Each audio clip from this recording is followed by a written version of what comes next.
books are interesting. Some aren't.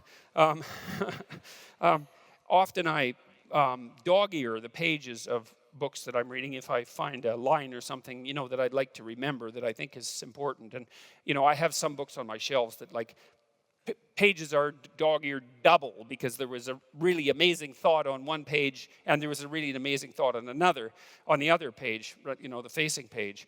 And so the whole damn thing is just nothing but dog ears. And then there's other books where there's zero.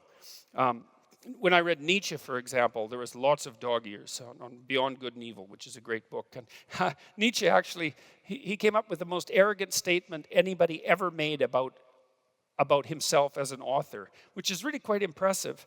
To come up with the most arrogant statement, that's really something. And he was great at coming up with one-liners, philosophical one-liners. He said, I can write in a sentence what it takes other people a book to write.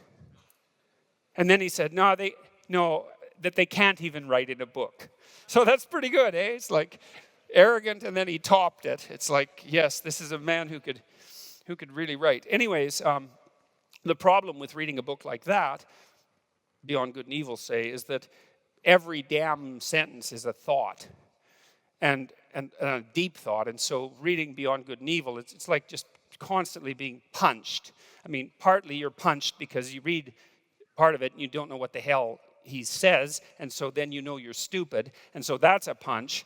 And then now and then you stumble across something you understand, and it's like, it's hard on you. He said he philosophized with a hammer, that he was breaking things apart, and there's no doubt about that. So now and then you run across something you understand, and then that breaks you apart because you understand it, and it takes a long time to go through the book because you have to think about it, and God, that's not good.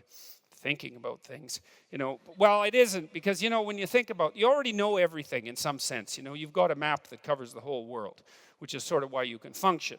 And so as long as everything's going fine, you don't really have to adjust your map, and you don't have to think. But then if you come across something that makes you think, then what that means is that part of the way you were thinking was wrong. And so when you think something, when you're forced to, then some little part of what you were, your map, the way you represent the world, it has to die because it was wrong. And then it has to be replaced by this new thing. And God only knows how much of what it was that was there has to die. That's part of the magnitude of error problem. And so people don't like to think. And so it's hard to read difficult books like Beyond Good and Evil because you're just forced to think, and it's just exhausting. You wish that he would just go away, which is why they're trying to not teach difficult books in universities anymore, so that people don't have to undergo the difficult process of actually having to think and transform themselves. Anyways.